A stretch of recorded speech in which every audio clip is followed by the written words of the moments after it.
Madam గారు ఇటువైపు నుంచోండి.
శ్రీ మహాత్మా జ్యోతిరావు పూలే గారి 199వ జయంతి సందర్భంలో వేదిక మీద ఉన్నటువంటి మిత్రులు, జిల్లా అధికారులు అందరితోటి కలిసి మీ అందరినీ కలవడం అనేటువంటిది ఈరోజంతా మరి రాష్ట్ర ప్రభుత్వం తీసుకునే ప్రతి కార్యక్రమంలో ఇది ఒక భాగంగా మీ ముందుకు రావడం జరిగిందని చెప్పి నేను మీ అందరికీ ప్రత్యేకంగా ధన్యవాదాలు తెలియజేసుకుంటున్నాను.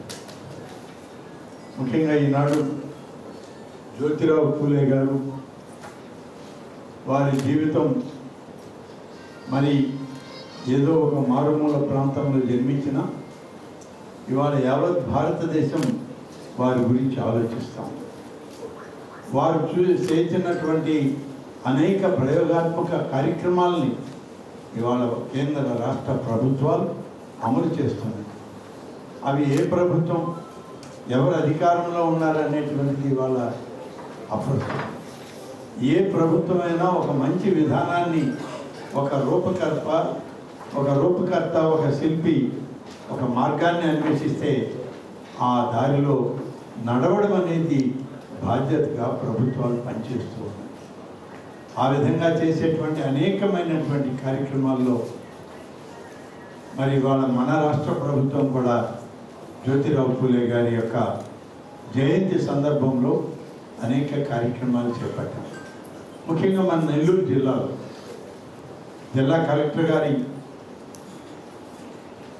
ఆలోచన మేరకు ఇవాళ అనేక బీసీ సంఘాలు రాష్ట్ర ప్రభుత్వ ప్రతినిధిగా నేను అందరం కలిసి ఒక మహాత్మునికి పుష్పాంజలి ఘటించి ఈరోజు ఇక్కడికి రావడం జరిగింది. ఒక గొప్ప వ్యక్తిని మనం వారి ఆలోచనలని ఇదేదో ఒక బీసీలకను లేకుంటే మరొక ఎస్సీలకను కాదు, యావత్ ప్రజలకి మేలు కలిగేటువంటి కార్యక్రమాలు రూపొందించినటువంటి మహాత్ములు వాళ్ళు. అంతేకాదు వాళ్ళు చేసిన కార్యక్రమాల్లో ఎవరైతే వెనుకబాటుతనంలో ఉన్నారో, ఆర్థికంగా వెనకున్నారో అటువంటి వాళ్ళకి మేలు చేయాలని చేసేటువంటి ఒక కార్యక్రమాన్ని నాడు శ్రీ మహాత్మా జ్యోతిరావు పూలే గారు ఆనాడు దాన్ని భాగస్వామ్యం తీసుకోవడం జరిగింది. విద్యకి ఎక్కువ ప్రాధాన్యతనిచ్చారు. ఇవాళ ప్రభుత్వాలు కూడా విద్యతోనే ఏదైనా సాధించగలమనేటువంటిది కేంద్ర రాష్ట్ర ప్రభుత్వాలు ఇవాళ ఆలోచన చేస్తున్నాయి. మనకు కూడా తెలుసు, దాదాపు 1947లో ఈ దేశానికి స్వాతంత్రం వస్తే ఇంకా మనం గ్రామీణ ప్రాంతాల్లో వాళ్ళకి విద్యని ఏ విధంగా అందించాలి, వాళ్ళని ఏ విధంగా విద్యావంతులు చేయాలి, అట్టడుగున ఉన్నటువంటి కుటుంబంలో కూడా ఒక విద్యావంతుడు రావాలి, ఆ విద్యతో ఒక పారిశ్రామిక రంగంలో పారిశ్రామిక యాజమానిగా తయారు కావాలనేది ఇవాళ ప్రభుత్వాల యొక్క ఆలోచన. ఇప్పటికీ ఇన్ని సంవత్సరాలు, ఇన్ని దశాబ్దాలు గడిచాక కూడా మనం ఆలోచన చేస్తూ ఉన్నామంటే ఎక్కడో కొంతమేర జరిగిన పొరపాట్లను ప్రతి ప్రభుత్వం సర్దుకుంటూ సరిచేసుకుంటూ ఒక్కొక్కసారి ఉన్న ఆర్థిక వనరుల్ని సమకూర్చుకుంటూ ఇవాళ ముందుకు పోతూ ఉన్నాం. అది ఎవరు తప్పు చేశారు, ఎలా తప్పు చేశారు అనేది పక్కన పెడితే ఇవాళ ప్రభుత్వాల యొక్క విధి విధానాల్లో భాగం భారత రాజ్యాంగంలో గుర్తించబడినటువంటి విద్య అనేటువంటి ఒక సంపదని ప్రతి కుటుంబానికి ఇవ్వాలన్నదే లక్ష్యంగా ఇవాళ రాష్ట్ర ప్రభుత్వం కూటమి నాయకత్వంలో ఇవాళ రాష్ట్ర ముఖ్యమంత్రిగా శ్రీ నారా చంద్రబాబు నాయుడు గారు, అలాగే ఉప ముఖ్యమంత్రిగా శ్రీ పవన్ కళ్యాణ్ గారు, హెచ్ఆర్డి మినిస్టర్గా శ్రీ నారా లోకేష్ గారు అనేక సంస్కరణలు తీసుకొచ్చి ఆంధ్రప్రదేశ్లో విద్యారంగాన్ని అభివృద్ధి చేయడానికి, గ్రామీణ ప్రాంతాల్లో ఉన్నటువంటి బిడ్డలకి మంచి విద్యను అందించగలగాలి మన ప్రభుత్వంలోని ఈరోజు తపన పడుతున్నాం, పనిచేస్తున్నాం, ఆలోచన చేస్తున్నాం. అనేక ప్రాంతాల్లో ఏ రకమైన విద్యని ఆయా ప్రాంతాల్లో పిల్లలకి మేలుగా ఏది జరుగుతుందనేటువంటిది పరిశీలిస్తూ గడిచిన 9 మాసాలుగా చేస్తున్న కృషికి రేపు రాబోయే అకాడమిక్ ఇయర్లో ఒక నూతన విద్యా సంస్కరణను తీసుకొచ్చి నూతన విద్యా విధానాన్ని ఈ రాష్ట్రంలో ఉన్నటువంటి అణగారినటువంటి కుటుంబాల్లో ఉన్న బిడ్డలకు ఇవ్వడానికి ఒక ప్రయత్నం చేస్తూ ఉంది ఇవాళ మన ప్రభుత్వం అని చెప్పి నేను మీకు మనం చూస్తున్నాం. అందులో భాగమే ఇప్పుడే కలెక్టర్ గారు మేము లోపల కూడా మాట్లాడుకున్నాం. రాబోయేటువంటి రోజుల్లో ఇంకా దీని మీద నెక్స్ట్ అకాడమిక్ ఇయర్ అంటే కొత్త విద్యా సంవత్సరం వచ్చే నాటికి మనం కొన్ని విధానాలను రూపకల్పన చేద్దాం, ప్రభుత్వం నుంచి ఆమోదింపజేసుకుందాం, ఇంకా ఈ జిల్లాలో మెరుగైన విద్యను అందిస్తున్నామనేటువంటి విధానంలో మనం నడుద్దాం అనేటువంటి మీద ఇవాళ కలెక్టర్ గారు కూడా చాలా సందర్భాల్లో నాతో వారు మాట్లాడడం జరిగింది. ఈరోజు విద్య గురించి ఆలోచన చేస్తే ఇటీవలే మీ అందరికీ తెలుసు, ఆత్మకూరు నియోజకవర్గంలో బాలికలు విద్యలో వెనుకబడి ఉన్నారు. అది ఇవాళ కాదు, 12 సంవత్సరాల క్రితమే గుర్తించబట్టే ఆత్మకూరు నియోజకవర్గంలో ఆడబిడ్డలు విద్యకు దూరం అవుతున్నారు, కేవలం ఇంటికే పరిమితం అవుతున్నారు, లేకుంటే ఏదో పనులు చేసుకుంటున్నారు, వాళ్ళ తల్లిదండ్రులకు అండగా ఉండడానికి లేదు, వాళ్ళు కూడా బాగా చదవాలి అనే ఉద్దేశంతో నాడే నేను ఆత్మకూరు నియోజకవర్గ ప్రతినిధిగా బాలికా విద్యను ప్రమోట్ చేసి ఆనాడు రెసిడెన్షియల్ స్కూల్స్ కూడా బాలికలకే ఉండాలని చెప్పి ఆత్మకూరులో ఒక రెసిడెన్షియల్ గురుకుల పాఠశాలను ప్రారంభించాం. చేజర్ల మండలంలో ఆదూరుపల్లిలో ఒక దళిత బాలికల యొక్క పాఠశాలని ప్రారంభించాం. సోమశిలలో గిరిజన బాలికల యొక్క పాఠశాలని, గురుకుల పాఠశాలని అక్కడ ప్రారంభించడం జరిగింది.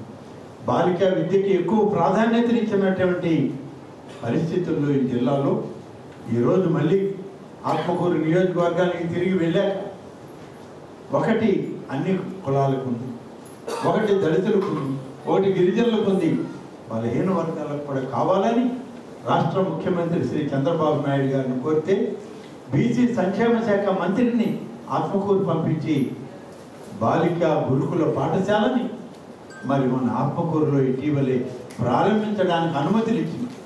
ఆ భవనాల్లో ప్రారంభించడం కూడా చేశామని చెప్పి మీ అందరికీ మనం చేస్తాం. అంతటి తాగలేదు ఈ ప్రభుత్వం.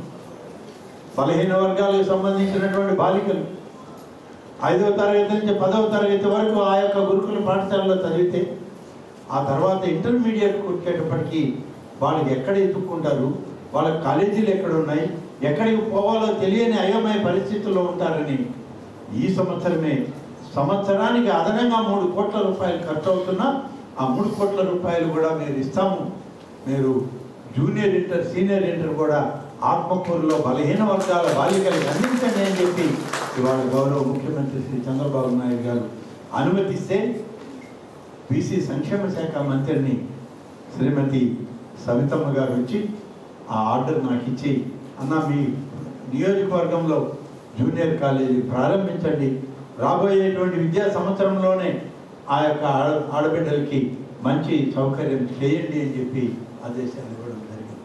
ఇలా ఒకటొకటిగా చేసుకుంటూ వస్తున్నాం. ఎవరి పరిధిలో వాళ్ళు చేస్తున్నా ఇంకా అనేకం ఉన్నాయి, చేయవలసినవి కూడా ఉన్నాయని చెప్పి నేను మీకు మనవి చేస్తున్నాను.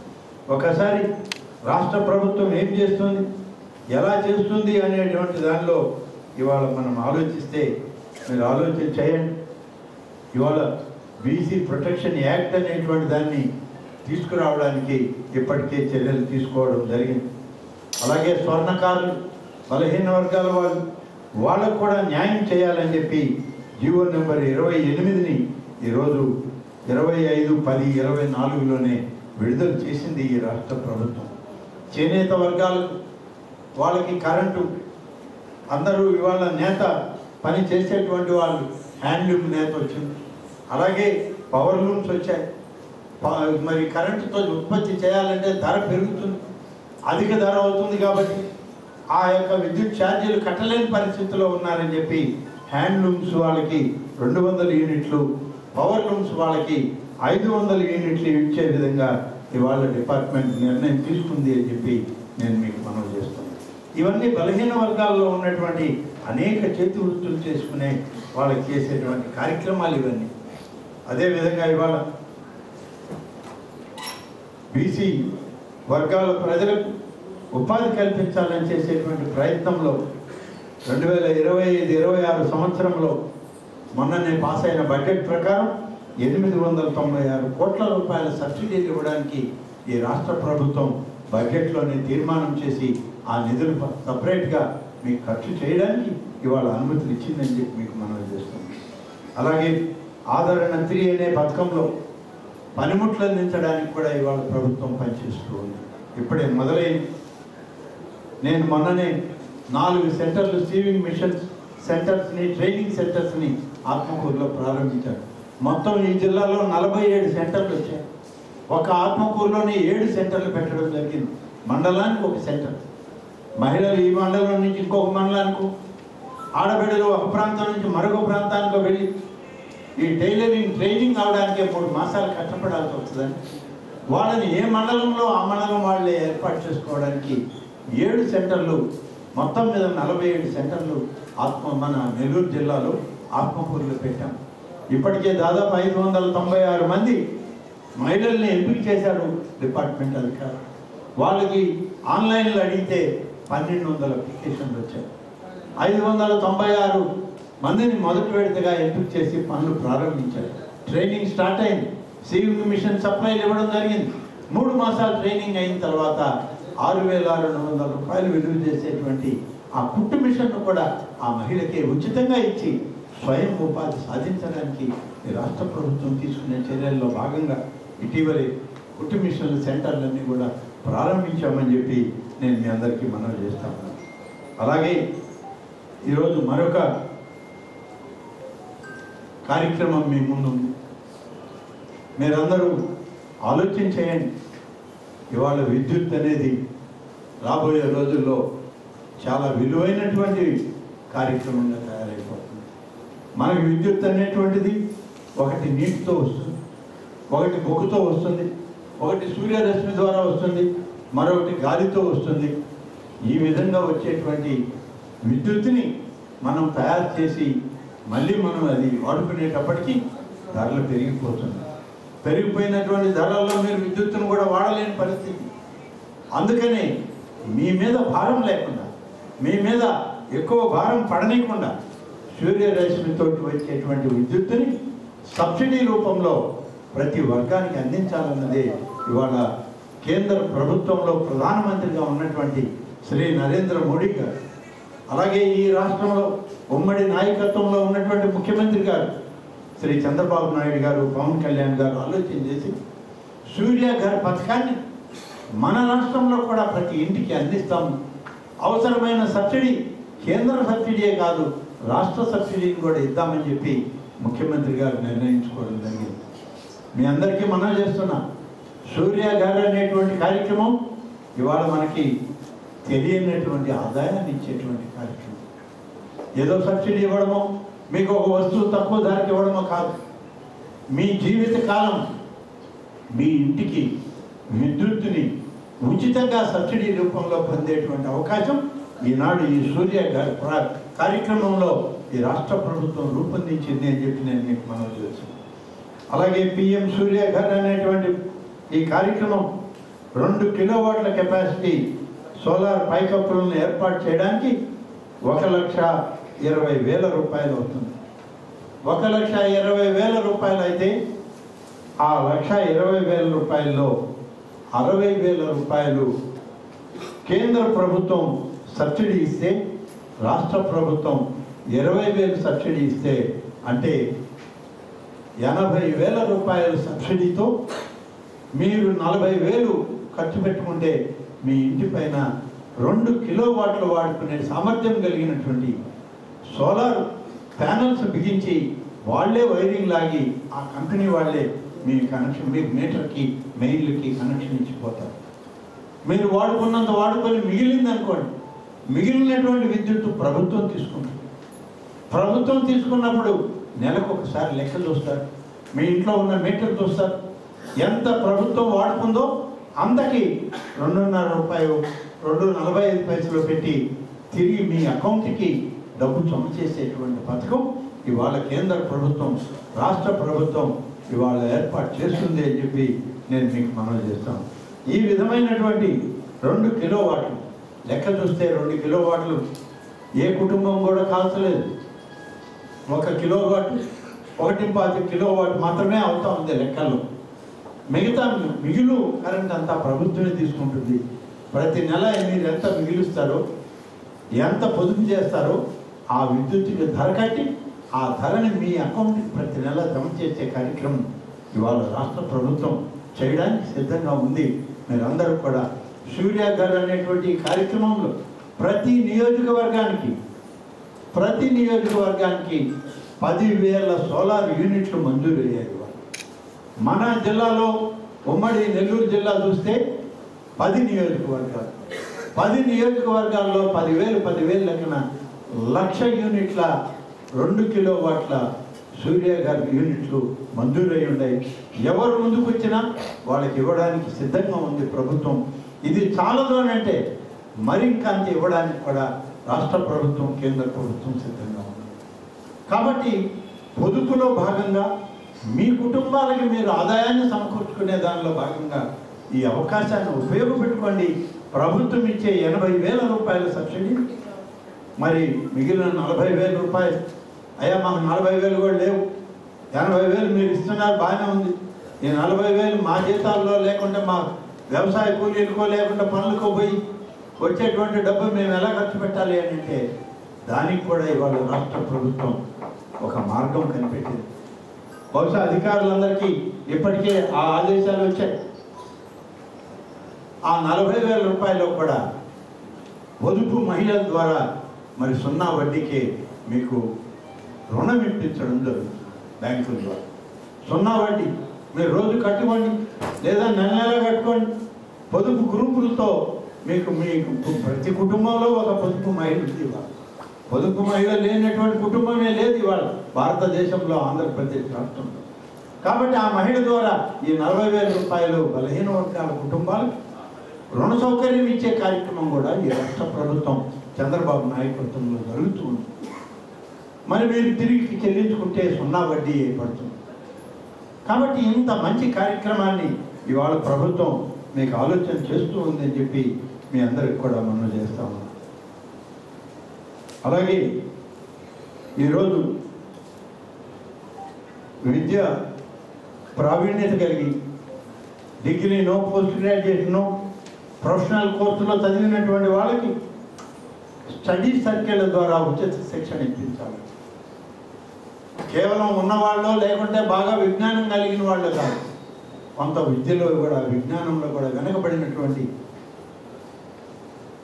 విద్యార్థులకు ఐఏఎస్ కానీ ఐపీఎస్ కానీ ఐఎఫ్ఎస్ కానీ ఇలాంటి సివిల్ సర్వీసెస్లో కూడా ఈరోజు బీసీ స్టడీ సర్కిల్ అని పెట్టి వాటి ద్వారా వాళ్ళకి తర్ఫీదిచ్చి పరీక్షల్లో పోటీ పడే విధంగా వాళ్ళని తయారు చేయడానికి ఈరోజు ప్రభుత్వం ప్రయత్నం చేస్తుంది.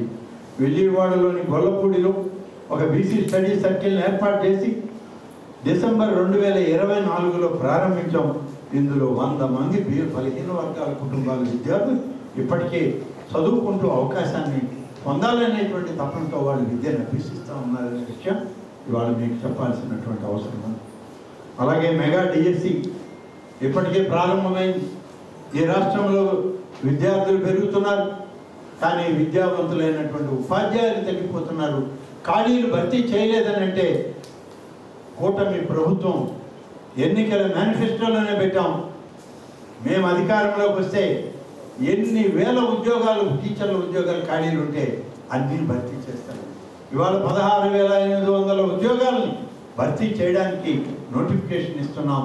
దాదాపుగా రేపు విద్యా సంవత్సరం ప్రారంభమయ్యేటప్పటికీ ఈ మెగా డిఎస్సిని పూర్తి చేసి కొత్త ఉపాధ్యాయుల్ని నియమించి వాళ్ళు బళ్ళుకి వెళ్ళే విధంగా ఇవాళ ప్రభుత్వం చర్యలు తీసుకుంటూ ఉంది అని చెప్పి నేను మీకు మనవి చేస్తూ ఉన్నాను. అలాగే ఈరోజు బీసీ భవన్ గురించి అడిగారు. దాదాపు 5,27,00,000 రూపాయలతో ఈ బీసీ భవన్ నిర్మాణానికి ఇవాళ మన ప్రభుత్వం వచ్చిన వెంటనే అధికారులకు ఆదేశాలు ఇచ్చాం, ప్రతిపాదనలు పంపించమన్నాం. జిల్లా కలెక్టర్ గారి ద్వారా రాష్ట్ర ప్రభుత్వానికి ప్రతిపాదన చేరింది.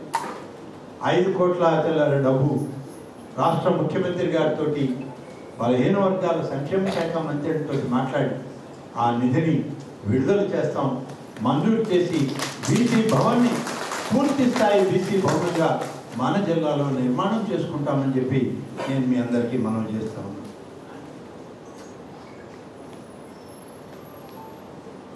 అలాగే కాలేజీ హాస్టల్స్ కావాలని సోదరుడు అడిగాడు. కాలేజీ హాస్టల్స్ విషయంలో కూడా ప్రత్యేక శ్రద్ధ తీసుకోవడం జరుగుతుంది.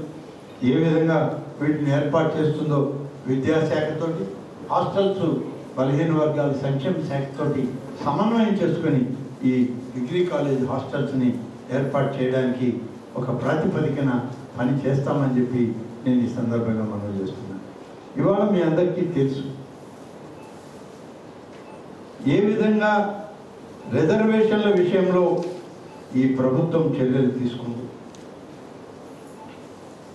స్వర్గీయ ఎన్టీ రామారావు గారు 1983లో తెలుగుదేశం పార్టీ పెట్టిందే పేద వర్గాల సంక్షేమం కోసం, పేద వర్గాల ప్రజలకు, బలహీన వర్గాల కుటుంబాలకి వాళ్ళకి అన్యాయం జరుగుతుంది, న్యాయం చేసే దానికే నేను పార్టీ పెడుతున్నానని చెప్పి నాడే 1983లో మీ అందరి ఆశీస్సులతో తెలుగుదేశం ప్రభుత్వం స్వర్గీయ ఎన్టీ రామారావు గారు ప్రారంభించడం జరిగింది.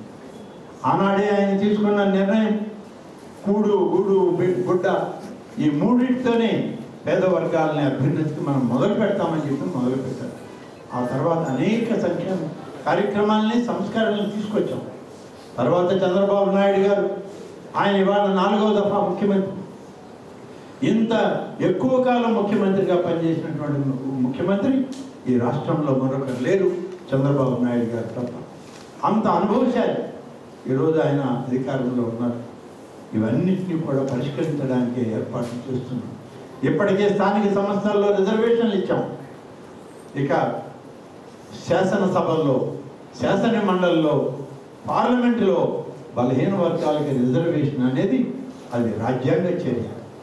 రాజ్యాంగంలో తీసుకోవాల్సినటువంటి మార్పు, రాజ్యాంగంలో రావాల్సినటువంటి మార్పుకి మన రాష్ట్రం ఎప్పుడు కట్టుబడి ఉంది, మన ప్రభుత్వం కట్టుబడి ఉంది, తెలుగుదేశం పార్టీ కట్టుబడి ఉంది అని చెప్పి నేను మీకు మనవి చేస్తున్నాను. ఇది భారతదేశంలో జరిగేటువంటి సమగ్రమైనటువంటి రాజ్యాంగ సంస్కరణలో భాగంగా ఇది రావాలి తప్ప ఇవాళ నేను అనుకుంటేనో మరొకరు అనుకుంటేనో కాదు. కానీ అక్కడ రాజ్యాంగం సవరణలు ఆలస్యం అవుతున్నాయని ఈరోజు రాష్ట్రంలో ఏ కార్యక్రమం తీసుకున్నా తెలుగుదేశం పార్టీ తరఫున, లేకుంటే జనసేన పార్టీ తరఫున, లేకుంటే భారతీయ జనతా పార్టీ తరఫున చంద్రబాబు నాయుడు గారు, పవన్ కళ్యాణ్ గారు, ఈ రాష్ట్రంలో ఉన్నటువంటి బీజేపీ నాయకత్వం ఒక సమగ్రమైన విధానాన్ని రూపొందించారు. ఏ ప్రభుత్వం నామినేటెడ్ పోస్టులు ఇచ్చినా దానికి తగ్గ రేషియోలో బలహీన వర్గాల యొక్క భాగస్వామ్యం ఉండాలి అని చెప్పి నామినేటెడ్ వాటిల్లో కూడా ఇవాళ మేము అమలు చేస్తూ ఉన్నామని చెప్పి అమలు చేస్తాం. రాజ్యాంగ చర్యలు వచ్చినప్పుడు తప్పకుండా దాన్ని భారతదేశంలో ప్రతి రాష్ట్రం అమల్లోకి తీసుకొస్తుంది. అప్పటి వరకు మనం ఖాళీగా ఉండకూడదు. అప్పటి వరకు బలహీన వర్గాలకి మనం ఇచ్చిన మాట నిలబెట్టుకోవడం ఎలా అంటే, ఇవాళ ప్రభుత్వాలు స్థానిక సంస్థలు రాష్ట్ర పరిధిలో ఉన్నాయి కాబట్టి రాష్ట్ర పరిధిలో వాళ్ళకి న్యాయం జరగాలని ఇప్పటికే రిజర్వేషన్ తీసుకొచ్చాం. ఆ రిజర్వేషన్ని రాష్ట్ర పరిధిలో ఉన్న ప్రతి దానిలో అమలు చేస్తున్నాం. ఒక నామినేటెడే కాదు, ప్రతి కార్యక్రమంలో కూడా అమలు చేస్తూ ఉంది ఈ రాష్ట్ర ప్రభుత్వం అని చెప్పి నేను మీ అందరికీ మనం చేస్తాను. కాబట్టి ఇవాళ ఏ ఒక్కరి ఆలోచనకు లేకుంటే మరొక దానిలోనో వెనకబడేటువంటి పరిస్థితి లేదు అని చెప్పి నేను ఈరోజు మీ అందరికీ మనం చేస్తూ, ఈరోజు దాదాపుగా 100 కోట్ల రూపాయలు, అలాగే వందలాది మంది వేలాది మంది బలహీన వర్గాల కుటుంబాల్లో ఉన్నటువంటి యువతకి ఈరోజు ఈ రాష్ట్ర ప్రభుత్వం తోడుగా ఉంటుంది, అండగా ఉంటుంది. ప్రతి ఒక్క దానిలో భాగస్వామ్యాన్ని ఏర్పాటు చేసుకుని రాష్ట్ర ప్రభుత్వం చంద్రబాబు నాయుడు గారి నాయకత్వంలో ముందుకు నడుస్తుంది అని చెప్పి నేను మీ అందరికీ మనవి చేస్తూ, ఈరోజు అనేక కార్యక్రమాలు ఉన్నాయి. ఈ కార్యక్రమాల్లో దాదాపుగా ఈరోజు ఇప్పటికీ పంపిణీకి సిద్ధంగా ఉన్నటువంటి అనేక యూనిట్లు ఇక్కడ ఉన్నాయి. 11,14,00,00,000 రూపాయల యూనిట్లు ఈరోజు ముఖ్యంగా 199వ జయంతి 500 మంది లబ్ధిదారులకి 11,14,00,00,000 రూపాయల యొక్క సబ్సిడీ రుణాలని, వస్తువుల్ని పంపిణీ చేయడానికి 387 మంది లబ్ధిదారులకు వెనుకబడిన తరగతుల వాళ్ళు 8,36,00,000. అలాగే ఆర్థికంగా వెనుకబడిన తరగతులు అంటే ఒక బీసీ కులాలే కాదు, ఆర్థికంగా వెనుకబడినటువంటి అగ్ర కులాలను కూడా ఇందులో చేర్చి వాళ్ళకు కూడా న్యాయం చేసే విధంగా వాళ్ళకి 73 మందికి 1,63,00,000, కాపు కార్పొరేషన్ ద్వారా 40 మందికి 1,15,00,000 రూపాయల నిధులని ఇవాళ విడుదల చేస్తూ ఉంది రాష్ట్ర ప్రభుత్వం నుంచి అని చెప్పి జిల్లా కలెక్టర్ గారు, జాయింట్ కలెక్టర్ గారు, ఇతర పెద్దలు అందరి సమక్షంలో అని చెప్పి ఈ విషయాలన్నీ కూడా మీ ముందు పెడుతూ, రాష్ట్ర ప్రభుత్వం ఏది ఏమైనా బలహీన వర్గాల సంక్షేమానికి, బలహీన వర్గాల యొక్క రాజకీయ ప్రాధాన్యతకు, బలహీన వర్గాల యొక్క రాజ్యాంగ భద్రతకు ఈ పార్టీ, ఈ ప్రభుత్వం కట్టుబడి ఉంది అని చెప్పి మీ అందరికీ మరొకసారి మనవి చేసుకుంటూ, ఇప్పుడే అన్నారు అనేక సందర్భాల్లో మహాత్మా జ్యోతిరావు పూలే గారి యొక్క జన్మదిన కార్యక్రమాలు ఇక్కడ జరిగాయి. ఏదో కలెక్టర్లు, అధికారులు వచ్చేవాళ్ళు, మేము యూనియన్ల నుంచి వచ్చేవాళ్ళం, మాట్లాడుకొని వెళ్ళేవాళ్ళం. రాష్ట్ర ప్రభుత్వ ప్రతినిధి ఎప్పుడు రాలేదన్నాడు. అదే ఇవాళ మార్పుకి నిదర్శనం అని చెప్పి రాష్ట్ర ప్రభుత్వ ప్రతినిధి ఇవాళ మీ సమావేశంలో ఉన్నాడు. చంద్రబాబు నాయుడు గారి నాయకత్వంలో ఈ రాష్ట్రంలో ప్రభుత్వం పరిపాలన ఉంది అని అంటే బలహీన వర్గాలకు తోడుగా ఉంది అనేటువంటి సంకేతాన్ని ఇవాళ ఈ సభలో మీకు అందరికీ ఇవ్వడానికే మరి ముఖ్యమంత్రి గారి అనుమతితో, ఆదేశాలతో నేను ఇక్కడికి రావడం జరిగిందని చెప్పి మీకు ఈ సందర్భంగా తెలియజేస్తాను. కాబట్టి ఇదే మార్పు, ఈ ప్రభుత్వంలో ఈరోజు తీసుకునే మార్పు భవిష్యత్ తరాలకి ఇంకా మెరుగైన ఫలితాలని ఈ రాష్ట్ర ప్రభుత్వం అందిస్తుంది అని చెప్పి మీ అందరికీ తెలియజేస్తూ, అన్ని రకాలుగా మీకు తోడుగా ఈ రాష్ట్ర ప్రభుత్వం ఉంటుంది. ముఖ్యమంత్రి చంద్రబాబు నాయుడు గారు, ఉప ముఖ్యమంత్రి గారు అయినటువంటి పవన్ కళ్యాణ్ గారు, భారత ప్రధాని నరేంద్ర మోడీ గారు మీకు తోడుగా ఉన్నారు అని చెప్పి మరొకసారి తెలియజేస్తూ, నాకు ఈ అవకాశం ఇచ్చినటువంటి జిల్లా కలెక్టర్ గారికి, ఇతర అధికారులకు, పెద్దలకు, బలహీన వర్గాల సోదరులకు, సోదరిమణులకు అందరికి కూడా ప్రత్యేకంగా ధన్యవాదాలు తెలియజేస్తూ, మీ అందరికీ ఈ యొక్క మహాత్ముని యొక్క జన్మదినం సందర్భంగా మీకు కూడా శుభం కలగాలని శుభాకాంక్షలు తెలియజేస్తూ సెలవు తీసుకుంటున్నాను. 1,72,00,000 రూపాయలు కేటాయించడం.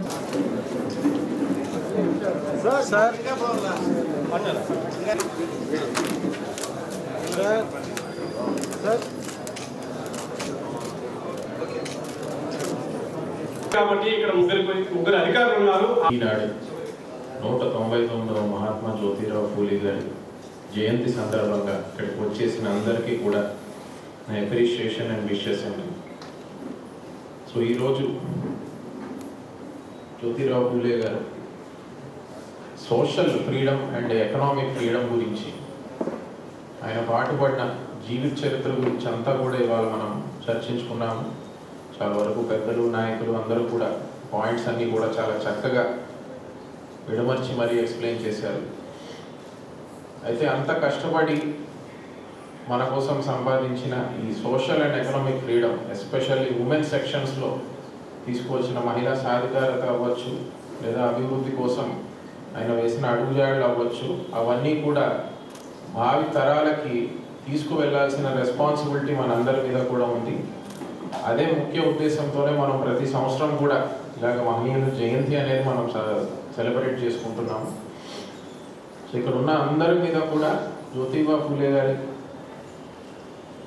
ఆశయం ఏదైతే ఉందో, దేనికోసం అయితే పాటుపడ్డారో ఆశయంతో పాటు మనకి ఏవైతే ఫలాలుగా వచ్చాయో ఆశయంలో భాగంగా ఫలాలన్నీ కూడా భావి తరాలకు కూడా అందజేయాల్సిన రెస్పాన్సిబిలిటీ అందరికీ కూడా ఉందండి. ఇక్కడ అది ఒకసారి మనందరం కూడా అనుకోవాలి ఈరోజు జయంతి సందర్భంగా. దాంతోపాటు ఇక్కడ నాయకులు, అదేవిధంగా పెద్దలు, జిల్లా స్థాయిలో కొన్ని సమస్యలు, అదేవిధంగా స్టేట్ లెవెల్కి తీసుకువెళ్లాల్సిన కొన్ని సమస్యలు కూడా పాయింట్అవుట్ చేశారు, దృష్టికి తీసుకొచ్చారు. అందులో భాగంగా బీసీ భవన్, అదేవిధంగా బీసీ హాస్టల్స్లో ఫెసిలిటీస్ గురించి ముఖ్యంగా పిన్ పాయింటెడ్గా ఎలాంటి సమస్యలు ఎదుర్కొంటున్నారనేది చెప్పారు. సో ఈ రెండు విషయాల మీద కూడా డెఫినెట్లీ జిల్లా యంత్రాంగం అంతా కూడా నడుము మిగిస్తుందని మరొకసారి అందరికీ కూడా తెలియజేస్తున్నాను. బీసీ భవన్కి సంబంధించి తప్పనిసరిగా ఆల్ పాసిబుల్ ఫోరమ్స్లో, అదేవిధంగా కలెక్టర్ గారి దృష్టిలో కూడా పెడుతూ ఎన్ని పాసిబుల్ ఫోరమ్స్ ఉంటే అన్ని పాసిబుల్ ఫోరమ్స్ ద్వారా కూడా పర్స్యూ చేసి ఈ బీసీ భవన్ ఏర్పాటు చేసే ప్రయత్నం అయితే డెఫినెట్లీ జిల్లా యంత్రాంగం చేస్తుంది. అయితే ఇందాక వన్ ఆఫ్ ద స్పీకర్ మనకి చెప్పినట్టుగా ఏదైతే అధికారుల చేతుల్లో ఉన్నాయో, దట్ ఈస్ డెవలప్మెంట్ స్కీమ్స్ అవ్వచ్చు లేదా వెల్ఫేర్ ప్రోగ్రామ్స్ అవ్వచ్చు, అవి కరెక్ట్గా అమలయ్యేలా కూడా చూడమని రిక్వెస్ట్ చేశారు. డెఫినెట్లీ దాని మీద కూడా దృష్టి పెడతాము. అందులో భాగంగా ఏవైతే బీసీ వెల్ఫేర్ ఉన్నాయో ఫస్ట్ అందులో ఫెసిలిటీస్ ఏ విధంగా ఉన్నాయి, దాన్ని ఎలాగ మెరుగుపరవచ్చు అనేది తప్పనిసరిగా కలెక్టర్ గారితో కూడా దృష్టిలో పెట్టి డెఫినెట్లీ చర్చిస్తామని మరొకసారి మనవి చేసుకుంటాం. ఈ అవకాశం నాకు కల్పించినందుకు అందరికీ కూడా ధన్యవాదాలు. జై హింద్. మన అధినాయక జయ హే భారత భాగ్య విధాత, పంజాబ్ సింధ్ గుజరాత్ మరాఠా ద్రావిడ ఉత్కళ బంగా, వింధ్య హిమాచల యమునా గంగా ఉచ్చల జలధి तरंगा, तव शुभ नामे जाहे, तव शुभाशिष माहे, गाहे तव जय गाथा, जनगण मंगलदायक जय हे